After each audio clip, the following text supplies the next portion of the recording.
राधे राधे, जय श्री कृष्णा सभी को दोस्तों। मैं मधु स्वागत करती हूँ आप सभी को मेरी चैनल अनमोल कथा में, जहाँ मैं सुनाती हूँ आपको पौराणिक कथाएं और कुछ भक्ति भाव के गाथाएं जो आपकी भावनाओं को जोड़ते हैं भगवान के साथ। तो जुड़े रहिए हमारे साथ और सुनते रहें अनमोल कथाएं। जो मुस्कुरा रहा है उसे दर्द ने पाला होगा, जो चल रहा है उसके पाँव में छाला होगा। बिना संघर्ष के इंसान चमकता नहीं, जो जलेगा उसी दिए में उजाला होगा। संघर्ष क्यों बचे संघर्ष से, संघर्ष ही तो जीवन की आत्मा है। जितना कठिन संघर्ष होगा उतनी ही शानदार जीत होगी। आइए इसी के ऊपर एक कहानी सुनाती हूँ। एक बार एक किसान भगवान से बहुत ही नाराज हो गया। किसान बहुत मेहनती था। बहुत मेहनत से वो खेतों में अनाज उगाता, उसकी देखभाल करता, पर अक्सर उसकी फसल खराब हो जाती। कभी सूखा पड़ जाता, कभी बाढ़ आ जाती, कभी तेज धूप, कभी आंधी, कोई न कोई कारण बन ही जाता और उसकी फसल खराब हो जाती।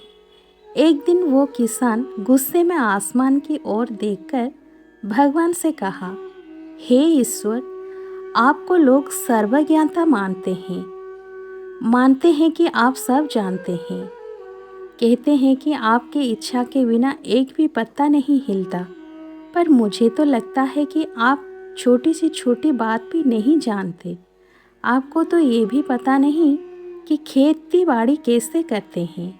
अगर आप जानते होते तो हर समय जो बाढ़, आंधी और तूफान आते हैं वो कभी नहीं आते। आप नहीं जानते कि कितना नुकसान उठाना पड़ता है हम किसानों को। यदि आप मेरे हाथ में ये शक्ति दे दें कि जैसा मैं चाहूँ वैसा मैं मौसम कर दूँ, फिर आप देखना मैं अन्न के भंडार लगा दूँगा। भगवान इस किसान के तीखे वाक्य सुनकर मुस्कुरा रहे थे और वो किसान के सामने प्रकट होकर बोले, मैं आज से तुझे ये शक्ति देता हूँ कि तू अपने खेतों पर जैसा चाहेगा वैसा मौसम कर देगा। मैं बिल्कुल भी दखल नहीं दूंगा। तुम्हारी इच्छा से सब कुछ होगा। किसान बहुत खुश हो गया। किसान ने गेहूं की फसल अपने खेतों में बोई। जब उसे लगा कि खेतों को धूप चाहिए तो खेतों को धूप मिल जाता। जब पानी बरसना चाहिए तभी पानी बरसा। आंधी, तूफान, बाढ़ कुछ भी उसने अपने खेतों पर आने नहीं दिया। किसान के खेत में इस वर्ष ऐसा फसल हुई जैसे कभी नहीं हुई थी। हरी भरी लहराती फसल देखकर किसान मन ही मन बहुत खुश हो गया और सोचने लगा, अब सबूत के साथ दिखाऊंगा भगवान को कि इसे कहते हैं शक्ति का सही उपयोग। मेरी सफलता देखकर उन्हें अपने नियम जरूर बदलने पड़ेंगे। कुछ दिन गुजरे, फसल काटने को तैयार हो गया।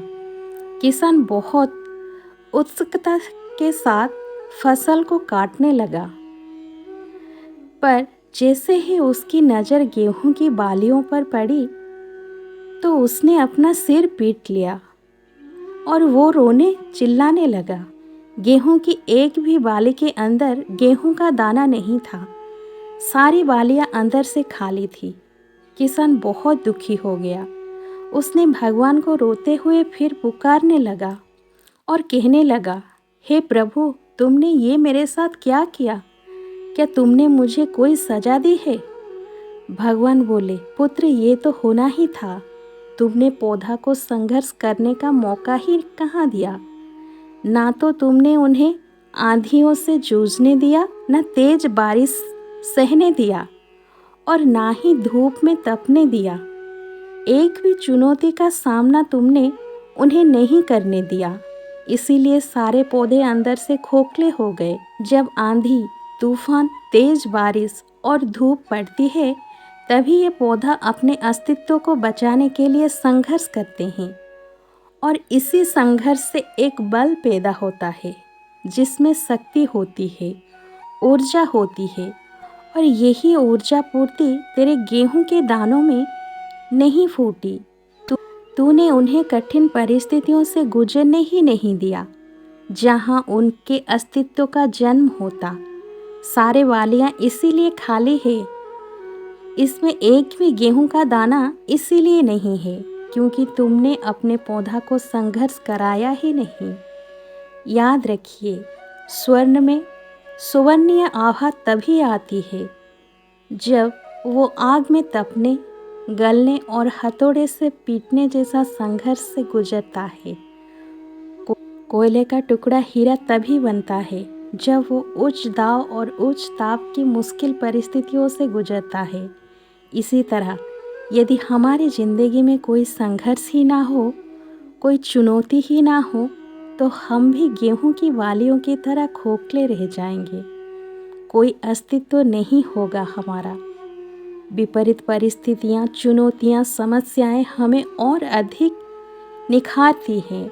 यदि जीवन में कठिन परिस्थिति और चुनौतियां आए तो घबराना मत, बल्कि सामना करना, विश्वास करना कि आप और अधिक निखर जाओगे और अधिक मजबूत बन जाओगे। जीवन के आने वाले संघर्ष हमें तोड़ते नहीं बल्कि और मजबूत बना देते हैं। जीवन की हर मुश्किल परिस्थितियों का सामना डटकर कीजिए और भरोसा रखिए ईश्वर पर, वो कभी आपको निराश नहीं होने देते। आशा करती हूँ जीवन के संघर्ष से जुड़ी ये कहानी आप सभी को पसंद आई होगी। मिलते हैं अगले वीडियो में ऐसे ही एक सुंदर कहानी के साथ। तब तक के लिए जुड़े रहिए हमारे साथ और सुनते रहिए अनमोल कथा। धन्यवाद। राधे राधे। जय श्री कृष्ण।